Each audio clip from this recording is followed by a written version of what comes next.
such a beautiful bhajan that you shared. Thank you so much. Thank you. Radhe, yeah, Radhe Radhe. Good morning, good evening, everyone. Welcome to Daily Wisdom from Bhagavad Gita session. Radhe Radhe, Nitinji, over to you. Radhe Radhe Pallaviji. Thank you, Padmini and Gayatri for a wonderful session and a very soulful, melodious bhajan. Great. Welcome, everybody, to today's edition of Daily Wisdom from Bhagavad Gita. We're going to take a picture today, by the way. That's going to happen a little later. Today, we're going to discuss a concept, forgiveness, is what we are going to discuss today. It's a very, very, very important concept. Our scriptures say that if humility is the foundation of devotion, then forgiveness is the crown jewel amongst the virtues, divine virtues that you can have. So on one hand, we have humility, which is the foundation, and on the other hand, forgiveness. And we will look at it through multiple angles. We have a beautiful video from Swamiji lined up as well, and then we'll pick up some example as well. And then Padma ji is going to conclude her conversation. She teed off this conversation beautifully with Draupadi's example and some of her own realizations. And then we are going to have a very engaging conversation around it. It's very difficult to forgive. And we will also look at it. If we don't take it to a closure, what happens, right? From a spiritual standpoint as well. So let's get started with our opening prayers and then we'll get started. And I've picked up a shloka 16.3 today. In which there are multiple Daivik gunas that Lord Krishna is talking about. We'll focus on the forgiveness or the Kshama part of it. So let me share my screen and then we'll get started.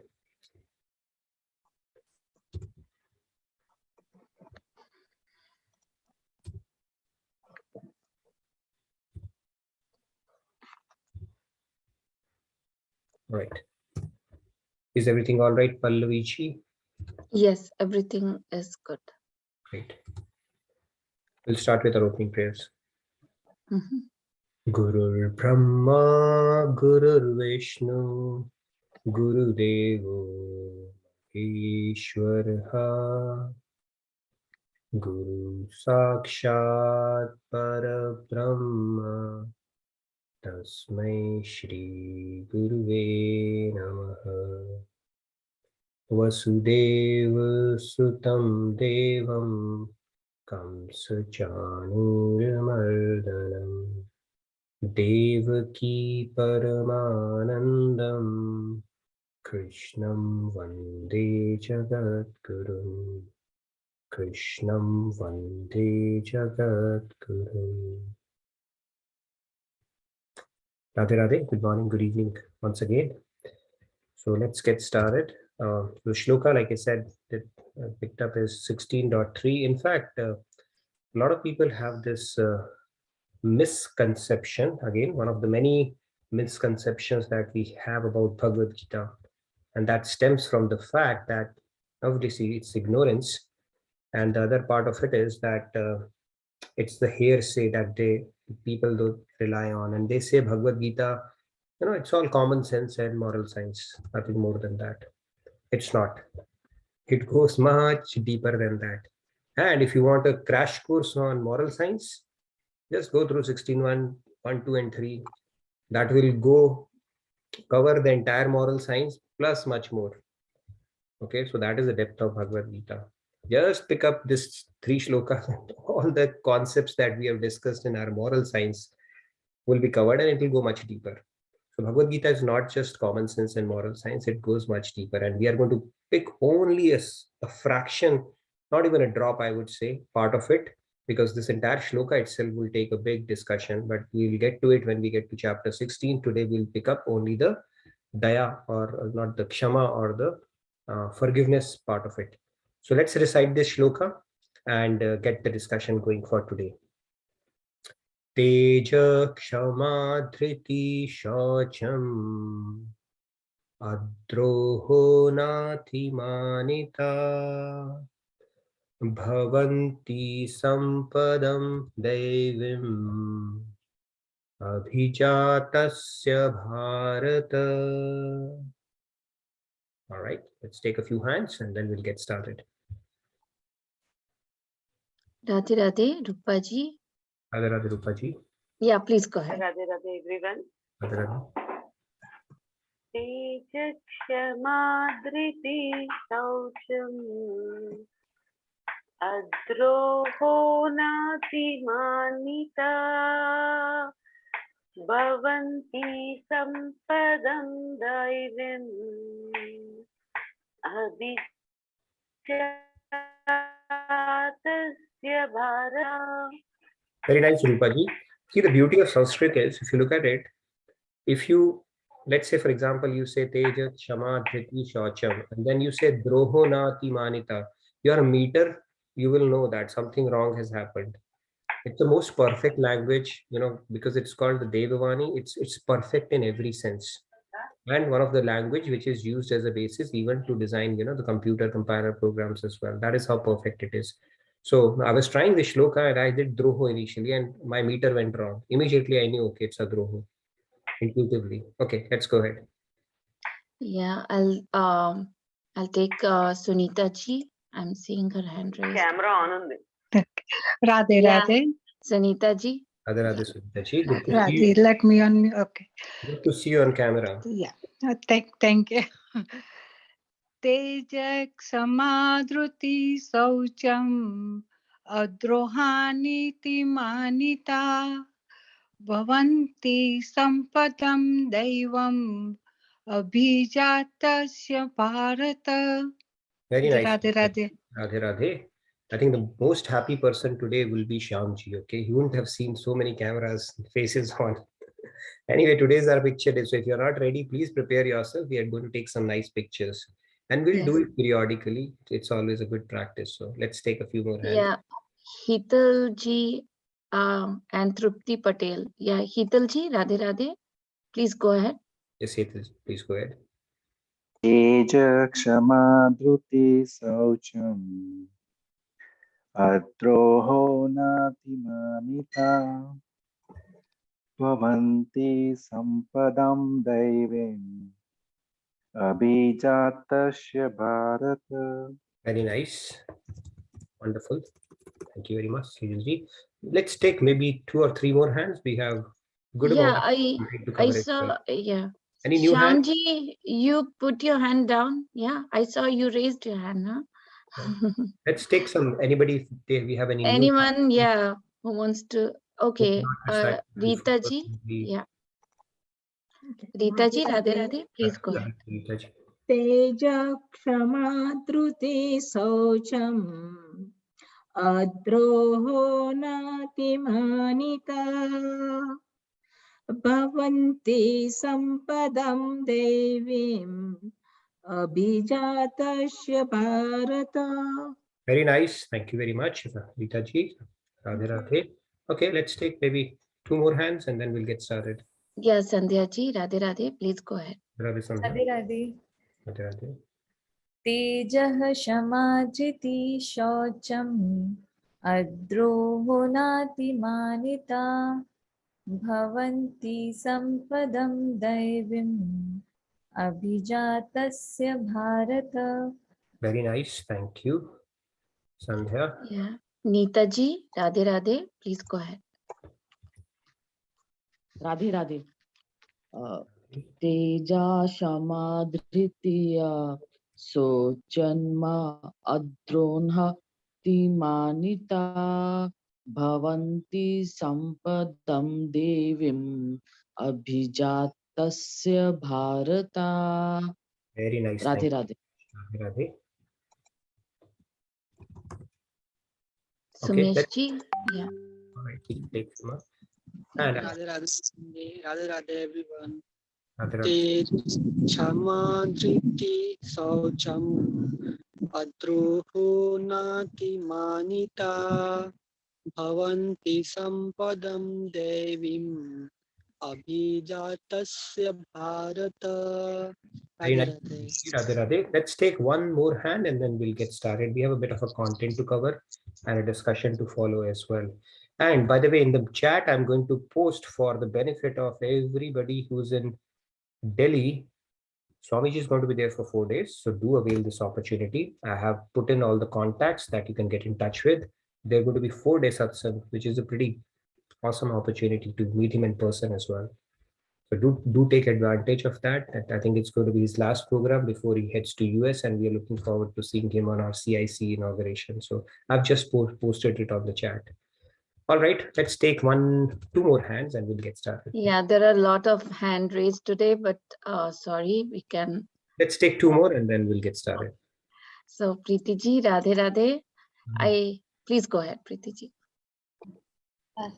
Thank you. Radhe Radhe everyone. Teja Kshama Dhriti Shaucham Adroho Nati Manita Bhavanti Sampadam Daive Abhijatasya Bharata. Beautiful, Preeti ji. Thank you. Last one. And then we'll have a good discussion today, after Padma ji's presentation. So last one, and then we'll get started. Yes. Sam ji, Radhe Radhe, please go ahead. Radhe Radhe. Teja Kshama Dhriti Shaucham Adroho Nati Manita Bhavanti Sampadam Devam Abhijatasya Bharata. Radhe Radhe. Radhe Radhe, very nice, Samji. So let's get started.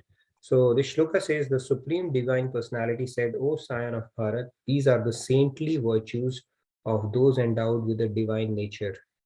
Vigor, forgiveness is what we are going to focus on today. Fortitude, cleanliness, bearing enmity toward none, and absence of vanity.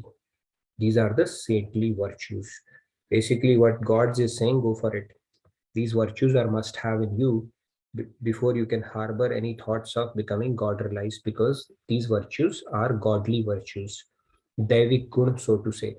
So let's look at, I pulled up some of the interesting quotations. Okay, we'll get into that. So basically the topic is going to be, do you struggle with forgiving someone who hurt you? That is the typical thing that we all struggle with. And anyway, the camera part will come to that. We are going to take some picture as well. So I can see a lot of smiling faces, and that's good. We're going to have some good pictures today as well. So this is what we're going to discuss. So let's get started with this. So I pulled up a few quotations. I received it from Sandhya. I just said we'll put it out in the session as well, that at the end of the day, always forgive and sleep with a clean heart, because when we are not forgiving, our heart is also not clean. There is some impurity that we are sleeping with, which is not good. Mahatma Gandhi said that the weak can never forgive. Forgiveness is the attribute of the strong. It's a very important one. It's not like weak people can forgive. It takes a lot of strength to actually forgive. If you think deeply about it, it's pretty profound. If somebody comes and hurts us, harboring that resentment is very normal. What's the big deal about it? You are not doing anything special. But the ability to forgive and truly forgive, not just in letter, but in spirit as well, actually tells something about your personality. That means you have some resilience, spiritual assets built already that you are tapping into. So it takes a lot of strength to do that, and that strength can only be derived by tapping into the reservoir of divine qualities. Not possible. It's just like, so it's something that is done from a position of strength, not from a position of weakness. Then this one is also interesting. To forgive is to set a prisoner free and discover that the prisoner was you. Who are we forgiving actually? We're just making it easy for ourselves. Okay, we don't forgive. Let's continue to harbor that resentment or that bitterness or that feeling. What happens? We can continue to do that. Who's being held hostage? Our mind. By whom? By somebody who's renting it for free. So it truly doesn't take us anywhere. So we are setting that prisoner free, and that prisoner is us only. There are a few more. There is no love without forgiveness, and there is no forgiveness without love. It's a very, very important one. In fact, it is said when we talk about love, there's another way of love, selfless love, that is spoken about in divine realm, we talk about, is eternal forgiveness. When you have a reason to be upset, still you forgive. Okay, that is called eternal forgiveness. We'll get in a little deeper into that concept. So the point here is there's no love without forgiveness, no forgiveness without love. Very, very profound. And Mark Twain said that forgiveness is the fragrance that the violet sheds on the heel that has crushed it. Again, it's very profound. If you're walking, so there's a flower and you've crushed it, and then still it just emanates fragrance. It reminds me of that particular story of Sher Shah Rana. Okay, we'll get to that, maybe a little different. So it's just like when somebody threw a stone at a mango tree, it hit his eye, Ranjit Singh, and then he said, okay, whoever threw that stone, give him the mangoes. And he said, instead of getting a punishment, you are giving him a bucket full of mangoes. He said, how can I lower my stature than that of a tree? If he had hit that mango, that boy, little boy, then the tree would have given him mango. So that is a great virtue of trees. Even if you hit it with a stone, all it gives back is a fruit. So the same sentiment is echoed in this quotation as well. Furthermore, it said that without forgiveness, life is governed by an endless cycle of resentment and retaliation. It doesn't take us too far. And stupid neither forgive nor forget. The naive forgive and forget. The wise forgive but do not forget. It's a very important one. Even in spirituality, it is said, forgive the person, but do not forget the lesson. You don't have to be dumb. Spirituality is not telling us to be dumb. Mahatma Gandhi said it takes a lot of strength to forgive, so you forgive because you're operating from a higher understanding. But then that doesn't mean you forget the lesson. The lesson is still there for the taking. Let's move on. Now, Oprah Winfrey, she says that the true forgiveness is when you can say thank you for that experience. A beautiful sentiment. It's actually, if you truly look at it, that experience might actually propel our inner growth or help or contribute towards that as well. Now, Oprah Winfrey said you should actually have a gratitude because something new has come out of it that you have learned. And it's an opportunity presented to us to learn something. Yes, if you keep on harboring resentment, if it truly helps, then let's talk about some scenarios if it would truly help or not. And let's say you continue doing that and depart this world, what happens then? We'll discuss that as well. Furthermore, Dalai Lama, let's say what Dalai Lama says about this, those who are follow Buddhism, he said that all major religion traditions, they carry the same message, that is love. We've spoken about this concept, compassion. Forgiveness, the important thing is they should be part of our daily lives. So these are the virtues which should define us. So we need to continue to strive to develop love, compassion, and forgiveness. These are saintly virtues, like Lord Krishna is saying as well. Furthermore, now forgive others not because they deserve forgiveness, but because you deserve peace. End of the day, we are buying peace for ourselves. And we have to understand that we are forgiving, buying peace for ourselves here. So with that, let's watch a short video from Swamiji. It's a beautiful one. And then we will continue further on this discussion. Just give me a thumbs up if you are able to hear the audio, Pallaviji or someone. Is it audible? Yes. Okay, great. Let's hear that. My question is, how can we forgive others who have harmed us? How can we forgive others who have harmed us? This is an essential crowning virtue on the spiritual path. Until you have mastered this virtue of learning how to forgive, you have not really entered the spiritual realm, because every little thing will pull you down. We are living in a world of imperfect people. We can never expect that nobody will harm us. We can never expect that nobody will do things wrong to us. This is going to happen again and again. Supposing I ask you, Has anybody ever wronged you? Everybody will put up their hands. Yes, Swamiji, it was my relatives, my so-and-so, my boss, my subordinate. So it happens to everybody. Now, supposing you don't forgive, what is the consequence? The consequence is that your mind gets filled, overcome with resentment. Resentment is such a terrible thing. It's like pouring an toxic waste into your mind. You would not allow anybody to come and throw garbage in your drawing room. But by harboring resentment, we are doing it to ourselves. One lady came to me and said, Swamiji, this person did this. Look what he did to me. Oh, just a sec. I wanted to. So yeah, I think I can see people joining in. So if you can keep admitting them, that will be good. Otherwise, my video will keep pausing. And she went on and on about it for 20-30 minutes. So I said, look what you are doing to yourself. What that person did is a different matter. It is said to be wronged is nothing unless you keep remembering it. That is why the religions of the world have emphasized that you need to forgive. So, how do you forgive?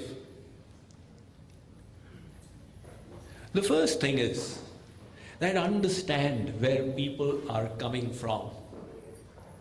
We are in the material realm, and everybody here is a materially conditioned soul.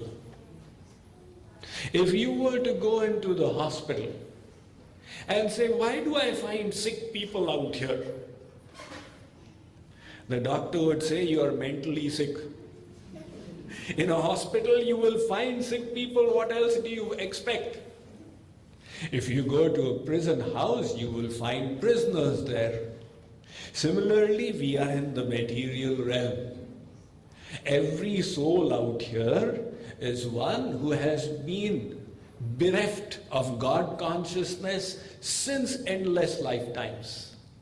So such people, if they are selfish, if they make mistakes, if they act in ways that hurt you, what is so astonishing about it?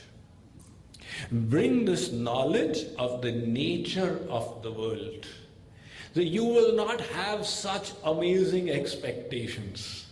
When our expectations are that, I am so good and everybody should be good to me.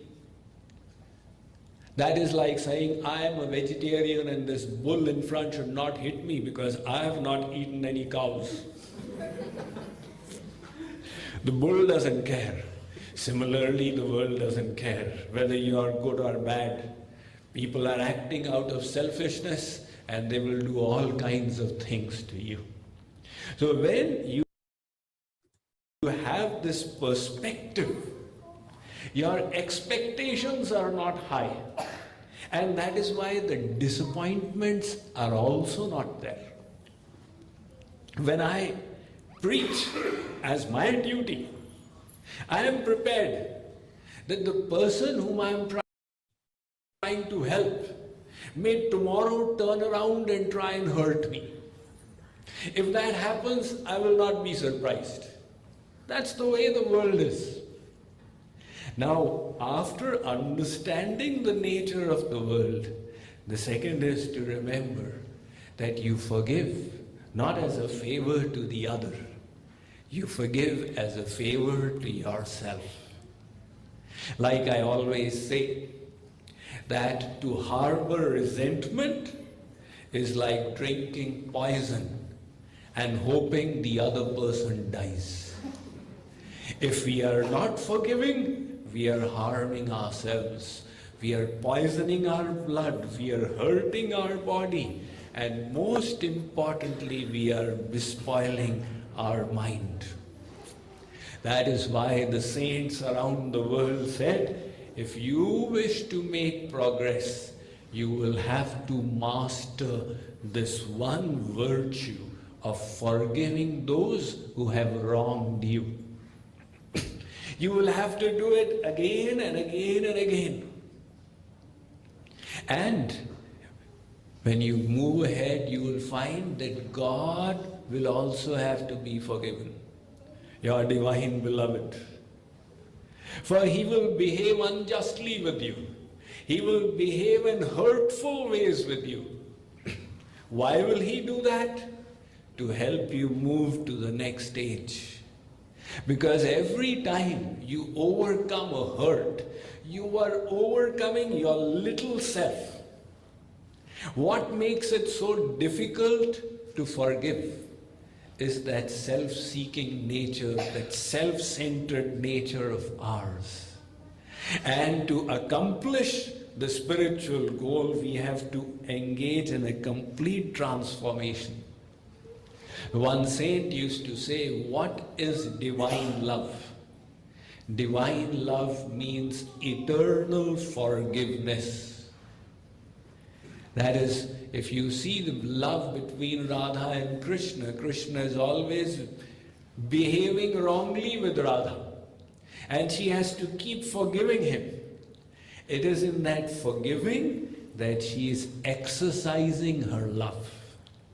So spiritual love is exercised in these divine virtues of sacrifice, of self-abnegation, of forgiveness, not in self-fulfillment, self-aggrandizement, self-enjoyment. That is worldly love. So this virtue of forgiving, it's essential to be mastered if we wish to seriously progress. And that is why we need to ponder deeply over it and try our best to never allow resentment to live in our heart.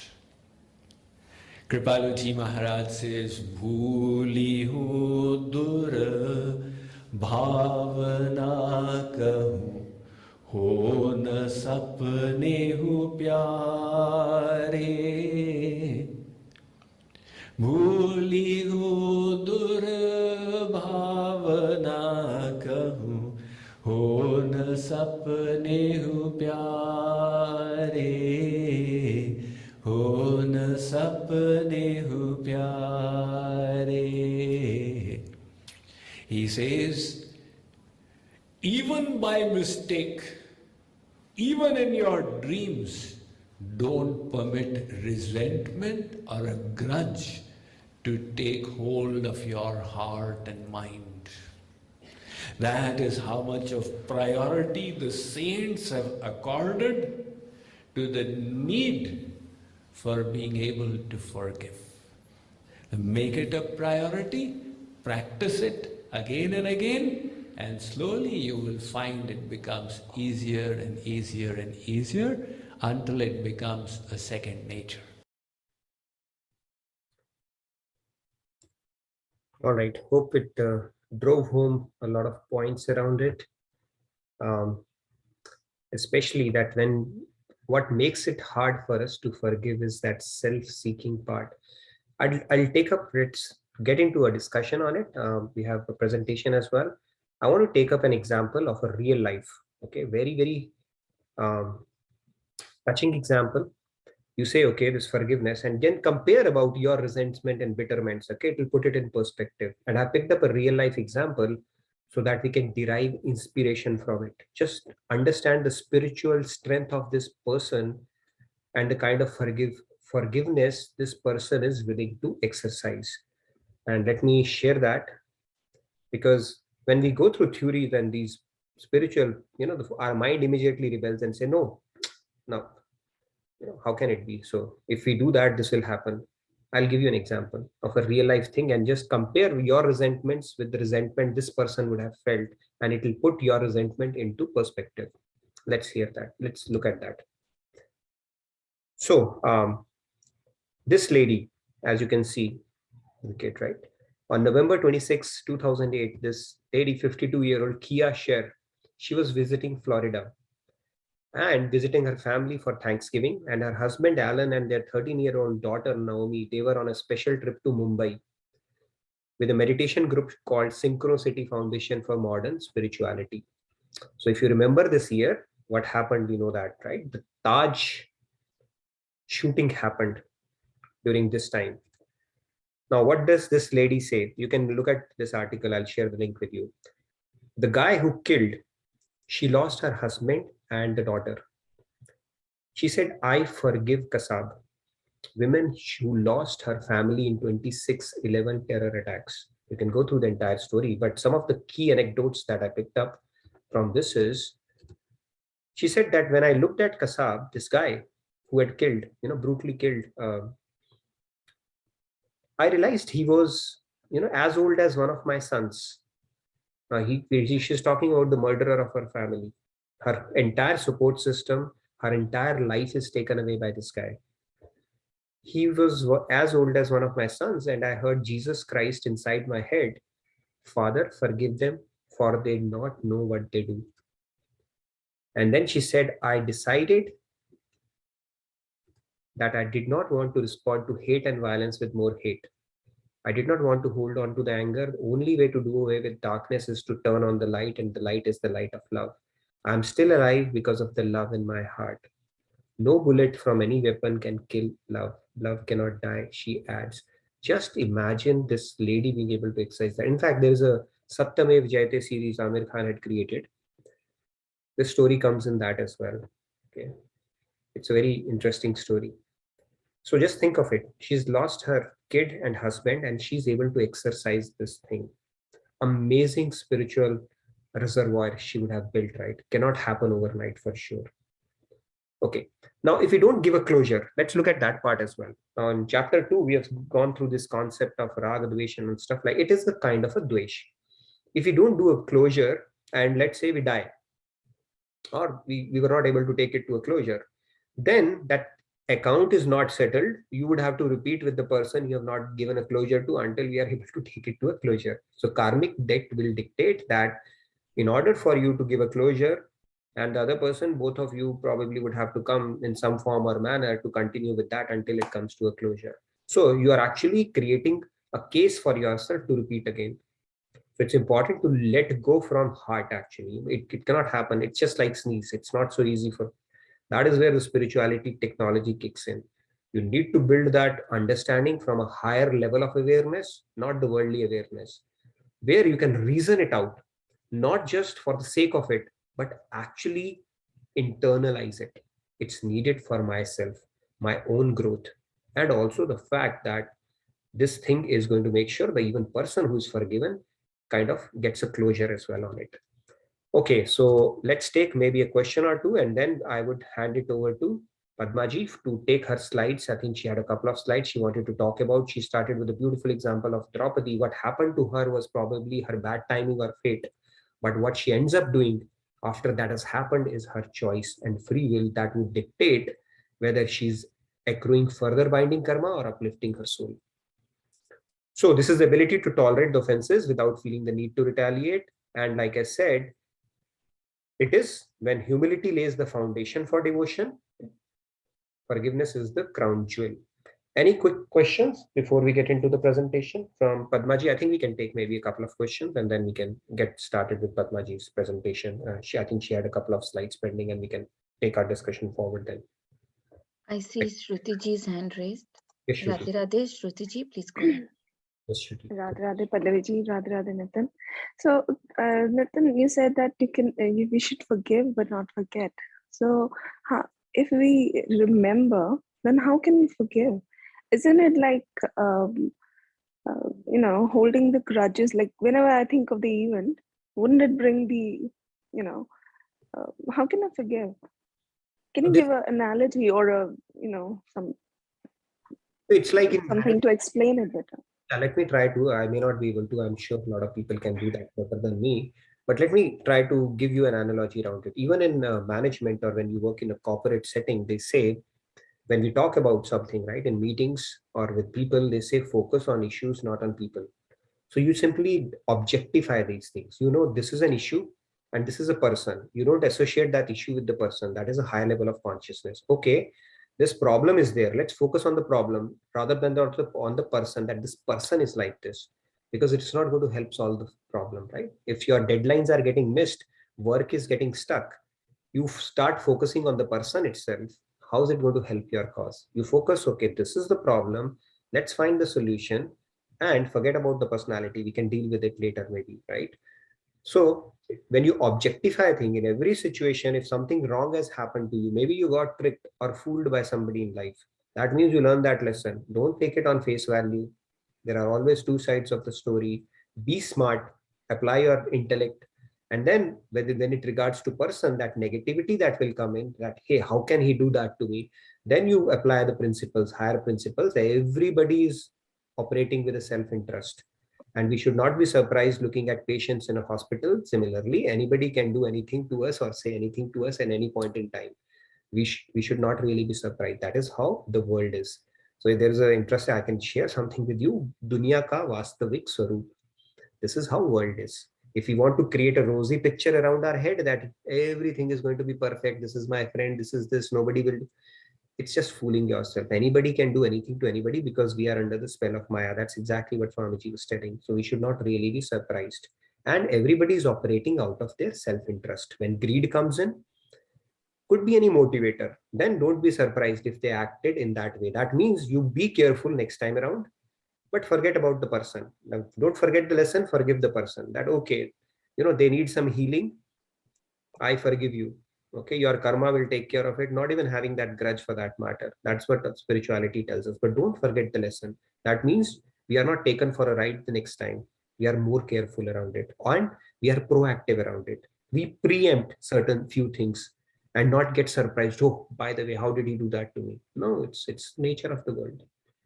There's so many stories that happen, right? So many family feuds happen between brothers. Forget about relatives, brothers, and here we are talking about people around, right? Anything can happen for sure. That's where you start operating with a higher awareness and not get surprised by these kind of things. Look at this. Forgiveness part, it's easy. Like now I have practiced it and it's getting easier. But forgiveness is not. Forgiveness is a little Don't tricky. forget the lesson.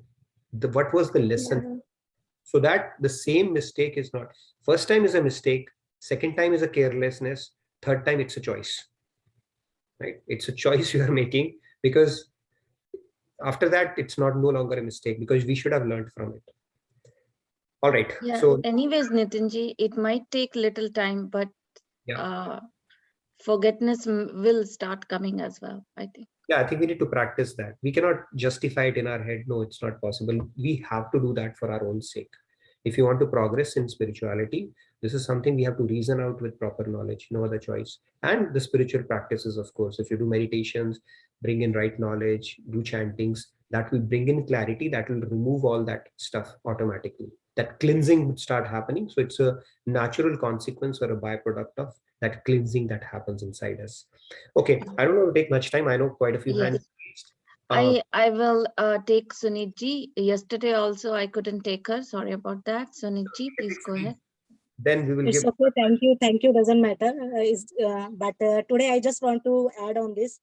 I am also working on this forgetness. But when we learn a lesson, whenever something happens, we always learn a lesson. So I'm telling myself that Sunit, this person had taught you this lesson. So the moment I tell myself, Sunit, you have learned a lesson, it brings little smile on my face. So that is how I am trying on myself to forget that things. So this I am working on myself. So it brings little smile. Sunit, this is the lesson you learned. It brings smile. So it's becoming easy for me. Radhe Radhe.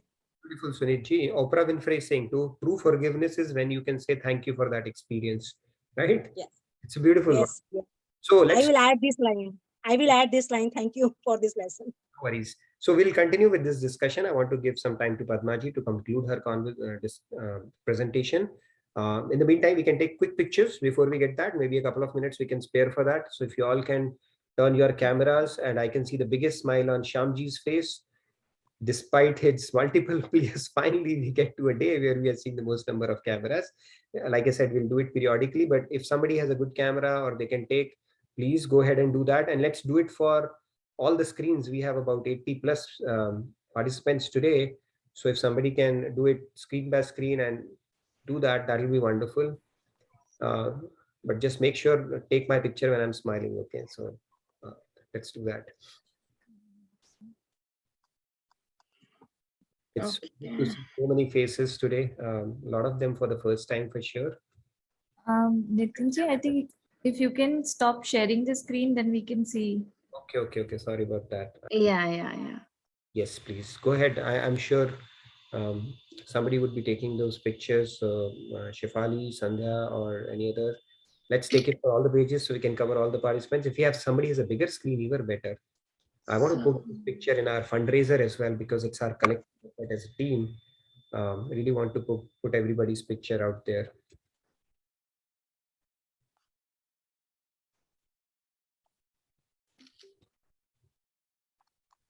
So page 3 and 4, not many have. So if you can, that will be great. But if for some reason you cannot, that is fine. Let's take the ones that we can right now. Beautiful. So many faces I can see.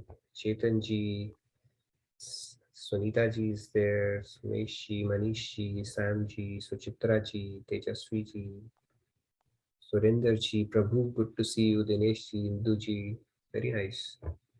Other Sandhya ji. Sorry, Sandhya ji, I sent you a few messages thinking it's our co-host Sandhya. I'm sure you would have understood. Ashish Patel ji, Venkat ji, very nice.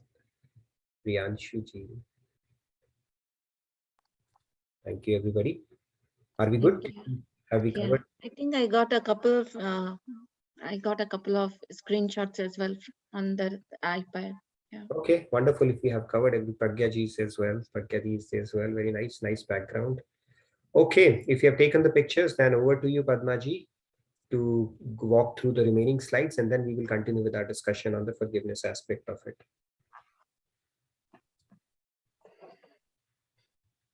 Thank you again, everybody, for turning on your cameras. If for some reason you could not, don't lose hope. We will continue doing it from time to time. And next time I'll make sure we give you a good heads up. Yesterday I did not remember it, but we'll have a build up for a week that, okay, this day is coming, that way you are prepared. And I'll be good. Jyoti, I can see you as well. Very nice background. Ganapriya ji. It's all good to see so many faces today. All right, over to you, Padma ji. You can... you are saying a lot of good things, but on mute. Okay, so let me unmute you first. All right, let's go ahead. Let me just share my screen, and it says host disabled participants screen share. That is really very unfair, Pallavi ji. Please enable it for Padma ji. In the excitement, it can happen, right? We are taking a picture. Yes. I made you co-host. Okay, let me try. So my people at home were asking me, are you going for a marriage today? I said, no, I'm going for the session. I'd only wear shirts, okay, when I go for my meetings to office. Anyways, all right. Thank you, Padma ji. Are you able to share? Yeah. I'm able to say, first of all, I have to say thank you from my heart for allowing me to be allowing in your hearts, rather, me and my little one, always embracing and loving and give me so much love and inviting me into your hearts. It takes courage to allow somebody into your hearts, and you guys give me that, and thank you for that. And also, putting out my 2 cents out there. This is nothing from scriptures. I'm not, I don't know much. It's just my experience of what I'm putting out there. So thank you for that. So I think this is where I stopped last time. So I'll just quickly go from here.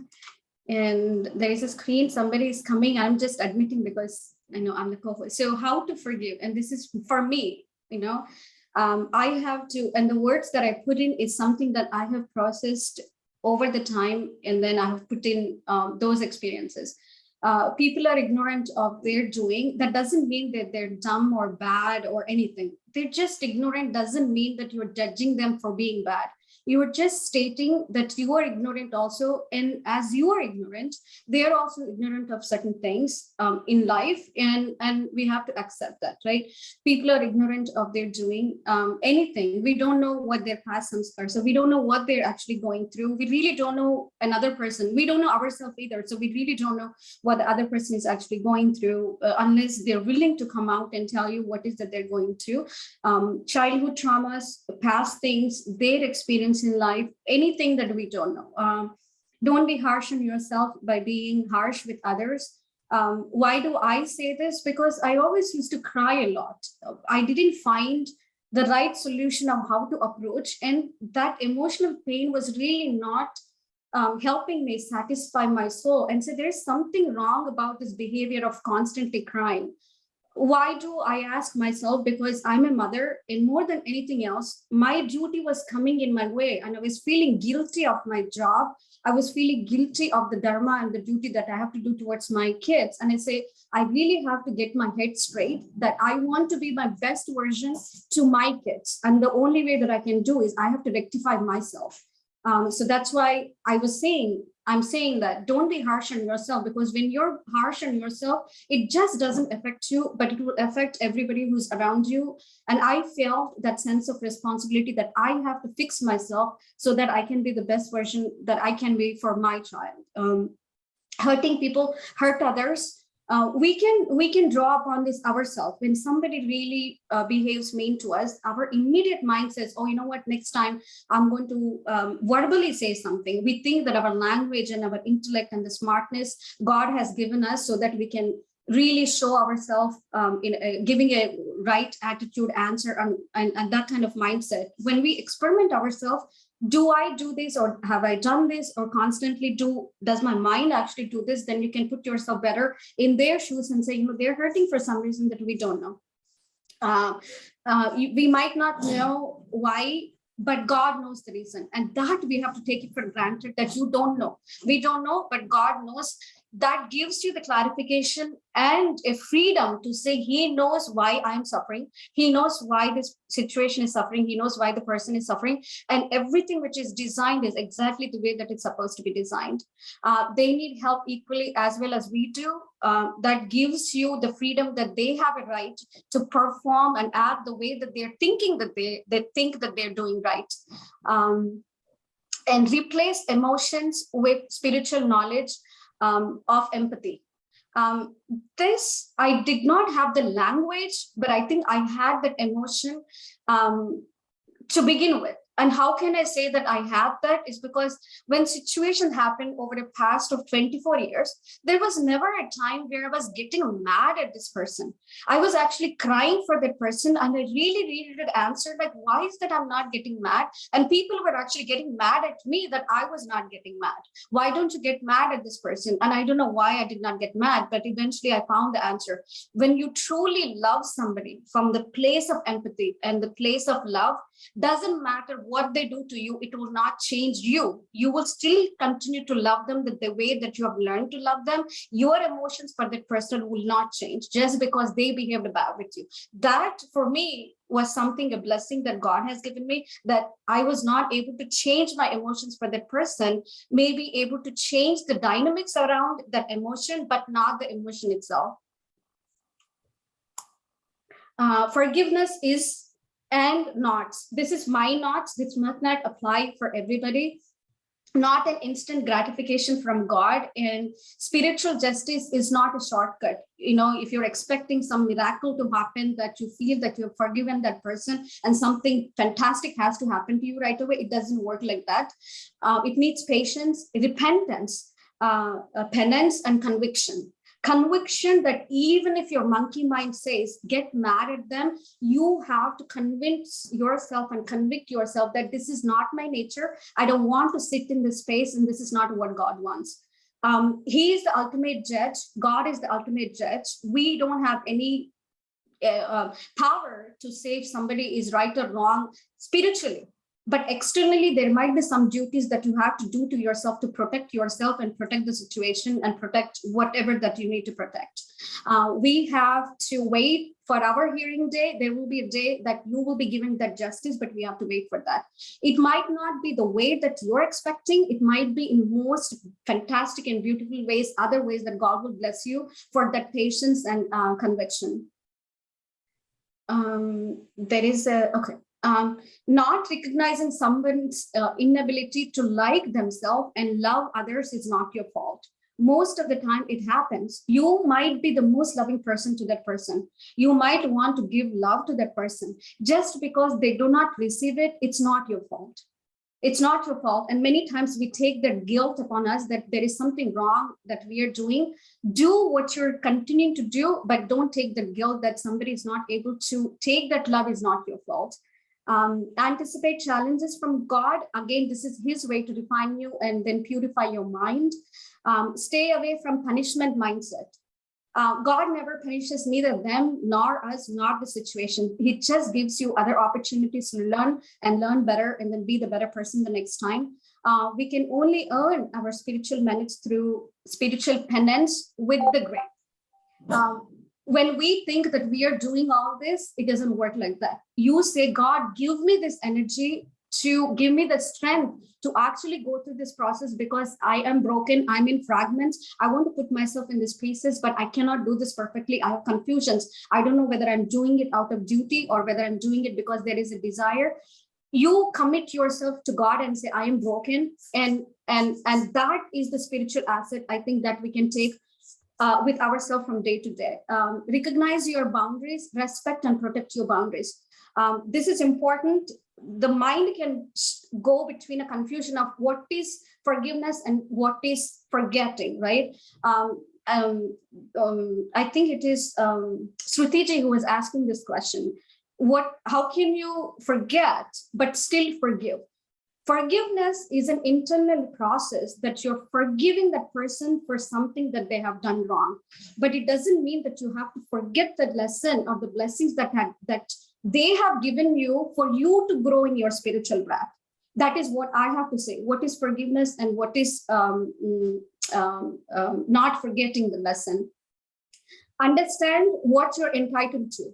I feel like we are entitled to something spiritually, not materialistically, right? What are we entitled to? The moderation expression of pain is healthy. If you don't express your pain, either with yourself or with God, especially with God, you will bottle up those emotions. And that's not good for you any which way, emotionally, psychologically, physiologically, any which way you're thinking, you don't do the right duty to yourself, towards God or to the people around you. Recognize your spiritual boundaries, recognize major and minor offenses. In any situation, there will be a point. Nobody can tell you in your life, this is your major offense, this is minor offense. You have to dig in yourself and look at the spiritual boundaries that you draw up yourself, and somebody crosses that spiritual boundary, you will know. How would you know? Because your body, your experience, your every cell of your body will tell you this doesn't feel right. Acknowledge that voice.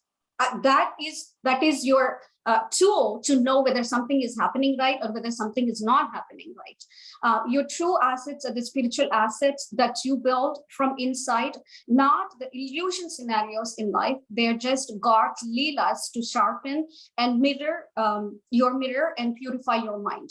Whenever we take this as a blessing that something came along in my life so that he wants me to be better, that mindset, as you develop slowly, it will give you the privilege and the liberation to practice forgiveness, even for small things. Somebody misbehaves with you. Somebody wants to cut you short. Somebody wants to take your position. Somebody wants to show you that you are arrogant. Somebody wants to say that you are very proud. You might not be that, but let go, right? Okay, there might be some truth. What can I fix in myself, right? You don't have to be offensive, but you can be very generous to the thought and say, what is that I might be able to fix next time?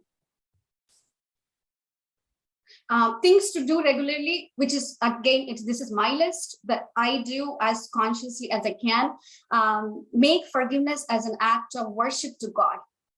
This truly means something to me. When I said I am committing to God I'm not committing to my spouse. I'm not committing to my mother. I'm not committing to my brother. I am actually committing to God. That means every time that mistake or the error happens in the mind, I am accountable to God, not to anybody else. So if you put that higher standard for yourself, your mind would remind you that there is something wrong that you're doing. Reach beyond your perception of limitations. We are limited in our thoughts and our mindset, but when you challenge your own mindset, God would see your efforts. He would see that you're failing. Failing is okay. Failing is learning. You're failing, so he would see that, and I truly believe this. Kshama, prarthana, whatever the way that you want to forgive that person, use a prayer or something. Thank them. I consciously thank them. Even if they acknowledge my thankfulness or not, doesn't matter to me. Whenever the communication happens, if I see them, if I text them, some communication happens, even they can write a mean thing to me, I would go back and say, thank you very much. And then donate on their name for giving you that opportunity, right? Do charity on their name instead of your name, on their name. Here is, that you have given me this lesson. Pray and cry for them as well with God, that please give them that penance, and then so that they can also reach you. The way that I see myself, why am I crying for them, is because this beautiful gift that God has given, which is to reach him. I beg and say, give him that opportunity also, give that person the opportunity also, that as you're giving me. Free their mistakes with course correction moments. There is always course corrections, not to that person, but the course corrections in our own mindset. Take a slap from God rather than people. You rather take lots of slap from God rather than, chappals and jutas from people. That is a better option for us. It's a process.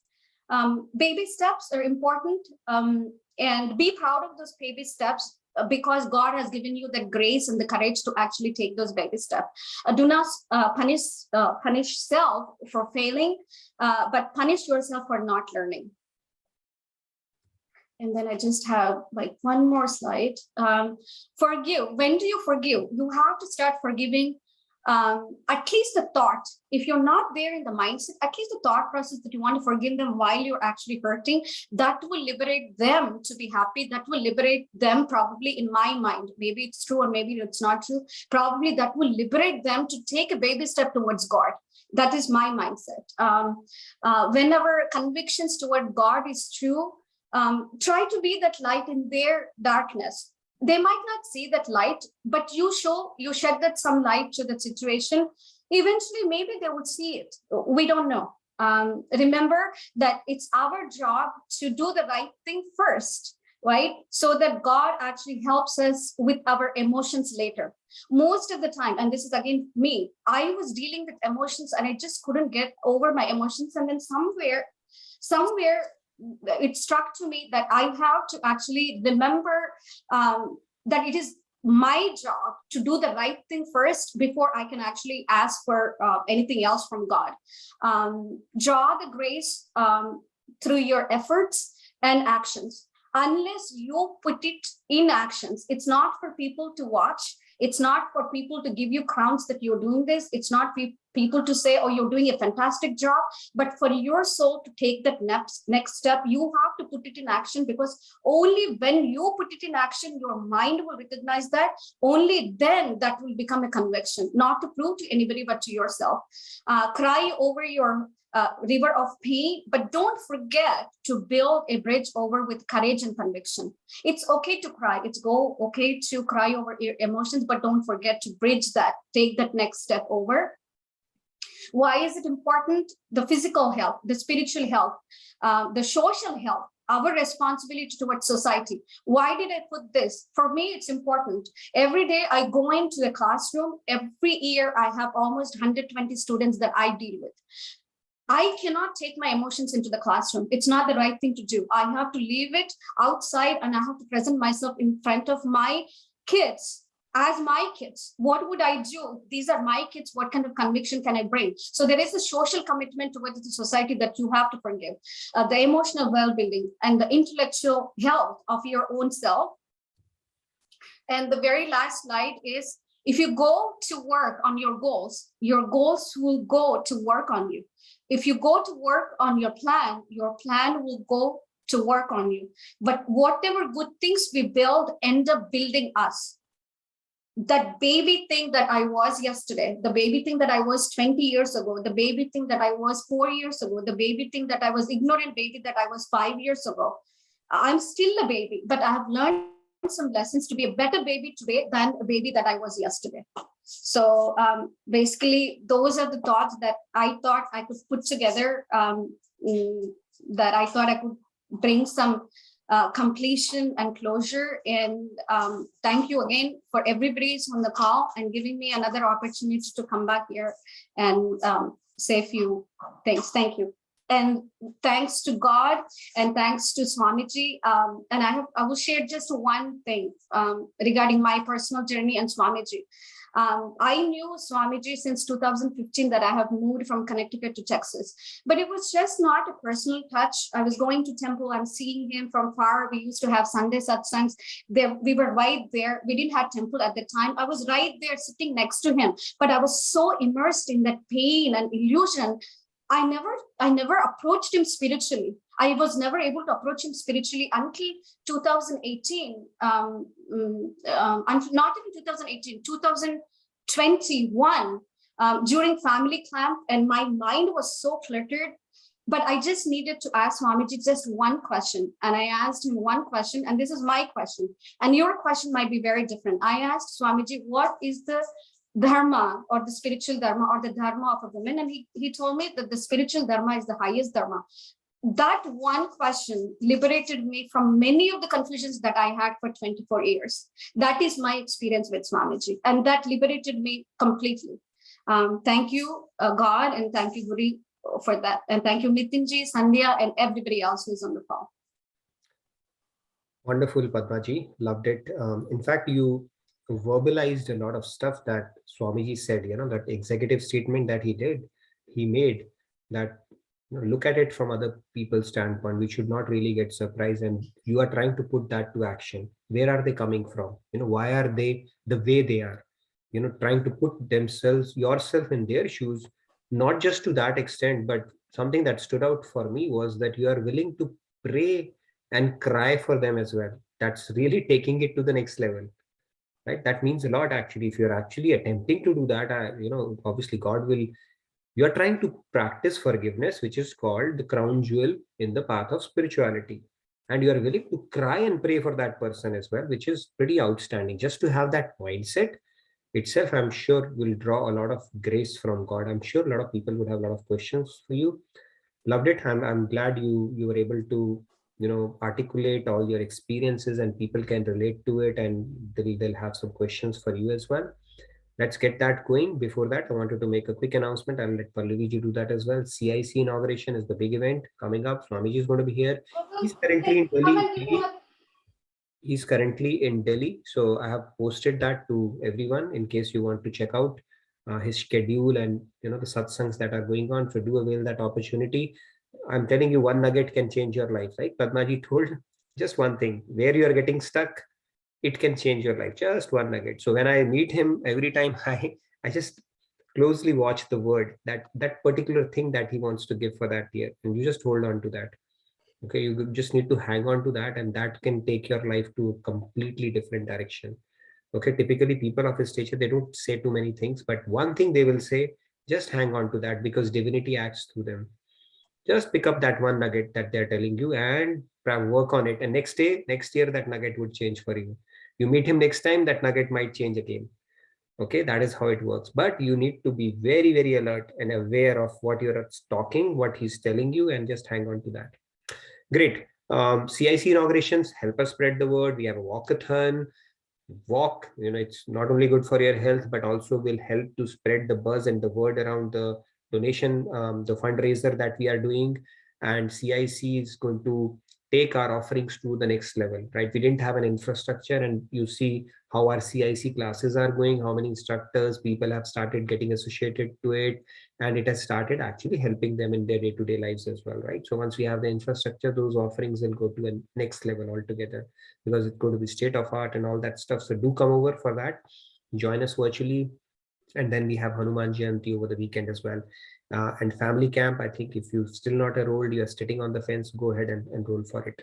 Is there any other announcement, Pallaviji, before we I think you have covered everything, Nitinji. Okay, Just great. a quick question, but someone had that, will Swamiji be there for CIC inauguration? And that Yes. also you have answered, Yes. yes. Speech, And keynote speech. walkathon, sorry, go ahead. Yeah. Keynote speech he'll be having. He's going to be here throughout that. Yeah. So yeah, that is a great opportunity to meet him. And on a walkathon, that is on 24th, right? That's right. Yeah.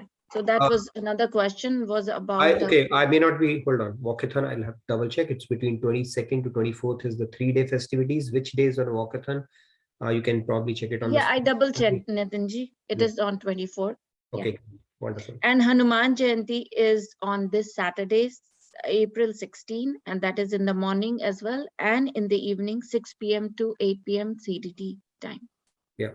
So, and if you get a chance to meet Swamiji, definitely latch on to that opportunity in Delhi. I don't know how it is easy or difficult it's going to be to speak to him, but do try and it will work out. Okay. And I'm telling you, whatever he tells you, it eventually happens. Divinity supports his words. I've experienced it. He had told me about 7-8 years back to get started with these sessions, Gita sessions. Can you believe it? And I was said, no, Swamiji, I'm doing this. I have my job, and then I'm doing my masters and this and that. So many excuses. Mind, you know how it works. I didn't do that. But next time when he said, I did that, and I'm so glad, because of which we are sitting here today.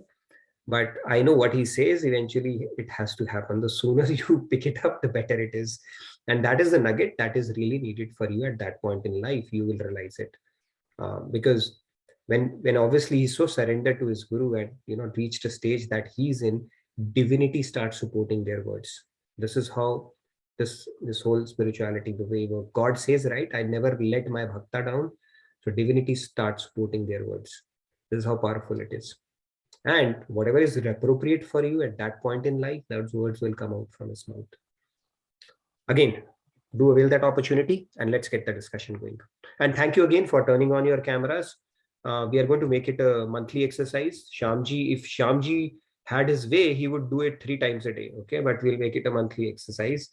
But give you a sufficient heads up. That way we are all prepared and it doesn't catch you with surprise. But great discussion on forgiveness. I'm sure we'll continue to build on it. A lot of good quotations we saw. We saw Swamiji's lecture and we spoke about that Taj incident that happened. Always bring that lady's picture to your mind to see the kind of forgiveness she would have exercised given the tragedy that happened to her life, right? Okay, let's open it up for discussion now. I see Sandhya ji. Please go ahead and mute yourself. Yeah. Radhe Radhe, Sandhya ji. Yeah, Radhe Radhe. First of all, hats off to you, Padma ji, for your perspective and the way you practice forgiveness. I mean, I think that attitude is something I would also want to practice in my life, but I find it somewhat difficult under certain conditions specifically, and where I think our intellect also tries to. So I'll give some context, and I have a query. So at times it appears that if someone is doing something wrong, and you tend to say ignore that, or maybe just try to think from maybe what perspective they have done it, it might encourage them to do that thing again with higher intensity as well. So isn't it, as part of our free will, isn't it a responsibility to make sure that those wrong things are not encouraged further, and especially if they are beyond the at least materialistic boundaries, which should not be encouraged, which deserve some kind of punishment, not through us, but through some sort of materialistic system or a legal system. So is Sandhya ji, is it you're asking Nitinji or me? Anyone, all of you, anyone can answer. Answer that, and then I can give you an analogy around it. So just to put things in perspective. If I understand Sandhya ji's question correctly, not knowing the context, right? there are extreme situations. I feel there are boundaries, right? There are boundaries that we have to draw upon ourselves, where you know that these are the spiritual boundaries that the person or the situation has crossed, right? You know that. But if you want to practice tolerance, of course, you give that person and situation as much time as it needed to understand your own definition of what tolerance means, right? It's our mindset. How do you define something as being tolerant? What are your boundaries of your saying beyond this limit? Even your own intellect is saying this is spiritually wrong. So you have to draw those boundaries in your mind to say, these are my spiritual boundaries and I'm not okay with this, right? Every situation, every person, in our own sense, from our inner sense, we will have those spiritual boundaries where you say, this is beyond my spiritual boundaries. And I think when that person or the situation reaches that spiritual boundaries and your soul is hurting, and at least I'm speaking from my personal experience, when your soul is really hurting, you're not giving any justification either to yourself, even to that person or the situation, right? It is true, as you said, that, you know, when the situation is beyond your limits and your spiritual boundaries, your dharma and duty is to do whatever is right. Whether that person is going to change or not change is not up to you anymore, right? You have tried your best to do and give a rational meaning to that relationship or the situation. But if after a certain time, you have to draw that line, but you have to be ready for it. You have to be ready for it, not just say it, but you have to be ready for it. Why am I saying that you have to be ready for it? Once you say that you are ready for it, you should not repent back and say, you know what, there should not be any confusion in your mind after you take the decision. There should not be any guilt. There should not be anything. You have to be completely convicted that you have taken the step which is spiritually correct, because there will be hard times, there will be hardships. God will put you through the steps, and every step of your way, you have to stay back with your conviction to say, yes, it is difficult to continue on this path. Maybe I was wrong. But that's when you have to say, no, I'm not wrong. I have taken the right steps to have the conviction to go forward. So you need to have that courage to take that, because you will have resistance from yourself first. You will have resistance from people. You will have resistance from culture. You will have resistance from parents. So anticipate the resistance from your own mind, anticipate the resistance from everything around you, and anticipate who we are and how we are conditioned as we are today based on the culture, parenting, mindset, what we expected from that person. It is our uphill journey that we have to walk on. That's what I feel. Thank you. Great. So let me give an analogy. Okay, too idealistic probably, but think about it. Just think about it. There are two worlds.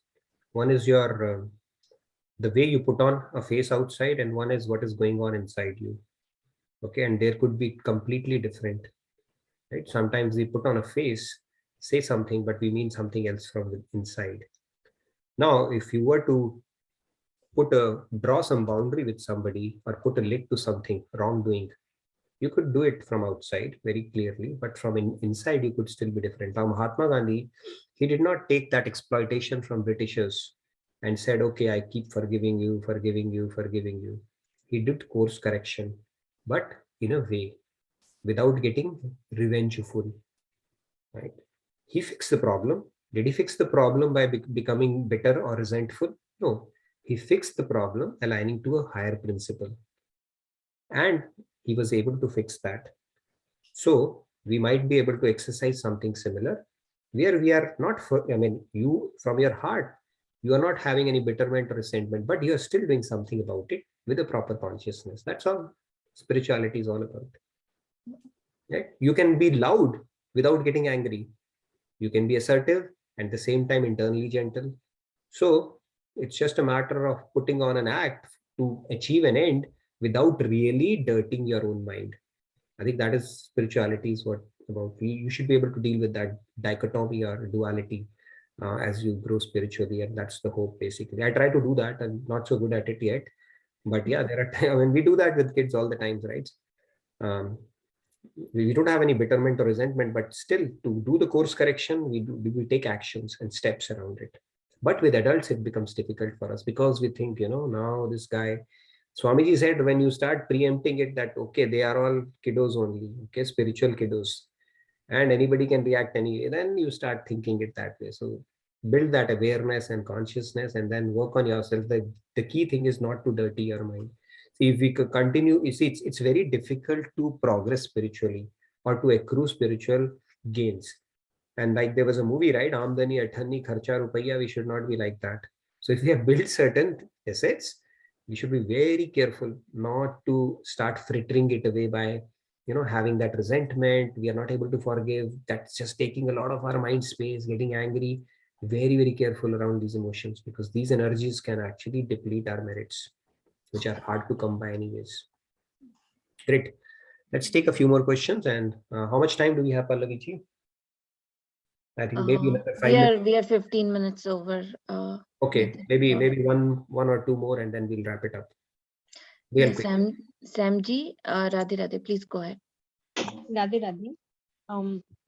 Padmaji, hats off to you, Padmaji, for forgiving and thinking for the elevation of that person. Please accept my pranams at your feet. Oh, please don't do that. Please, okay, but I say this million times, and I'm saying there is nothing close to what Swamiji says, right? Our I don't know. Don't please put me in this situation, right?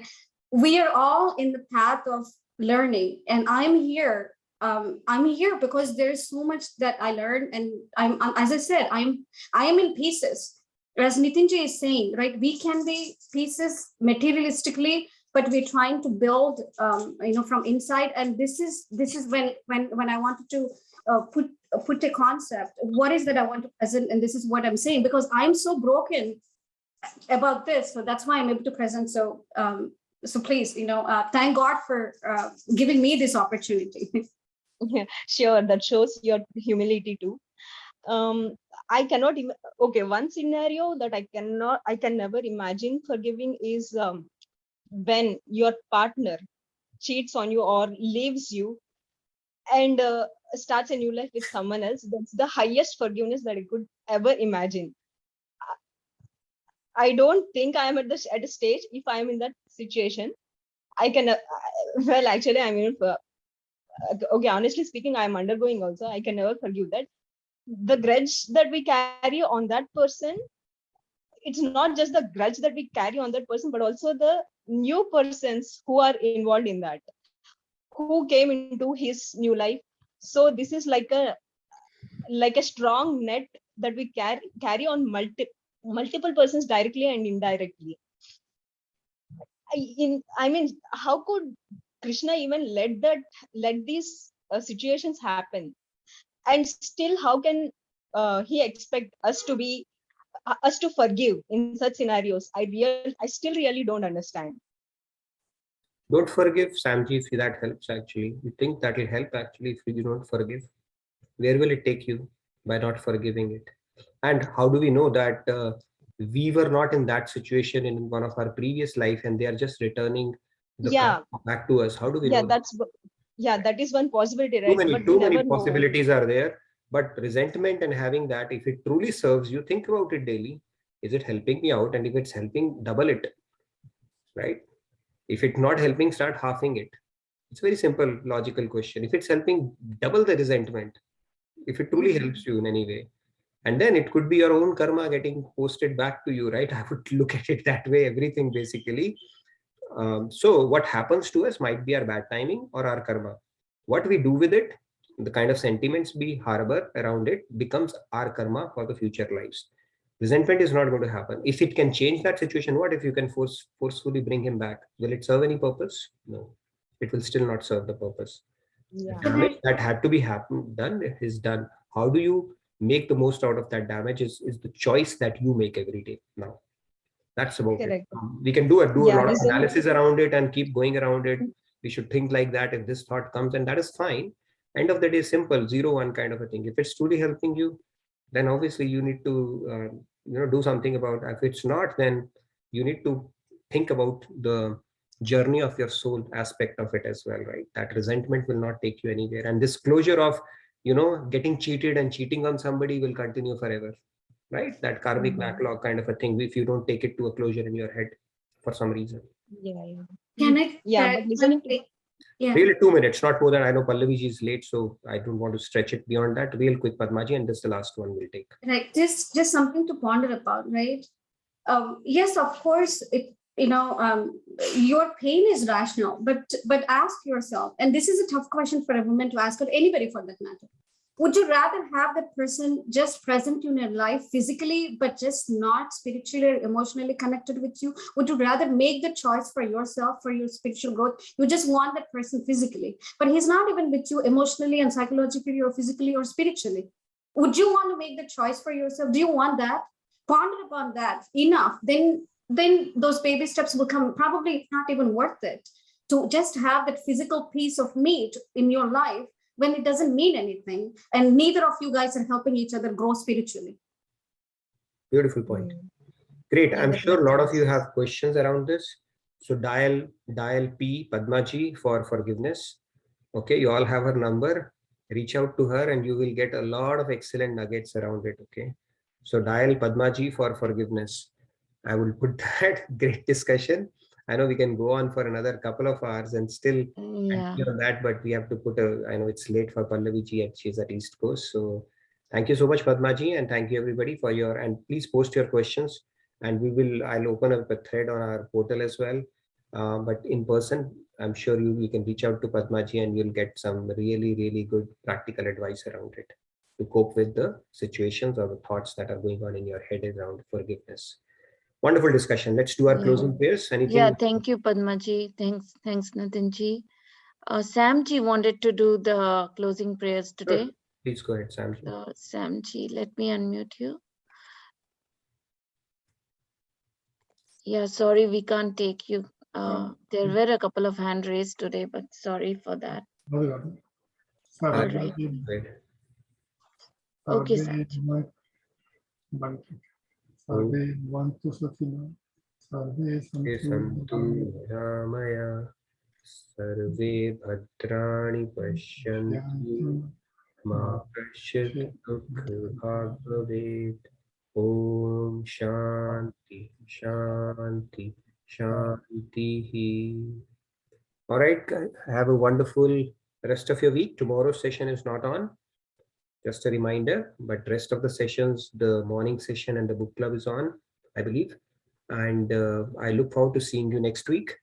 And next Friday is also not on, by the way. We have CIC, but I'll keep posting the videos and we'll keep the discussion going around it. Okay, so I'll see you after a bit of a break now next week. And stay safe, stay blessed, and Radhe Radhe, everybody. Thank you, Padmaji. Thank you, everyone, for joining and participating. And thank you, everyone. Have a great day. Have a blessed day, blessed night. Good night so much. Good night, Radhe Radhe. Good night.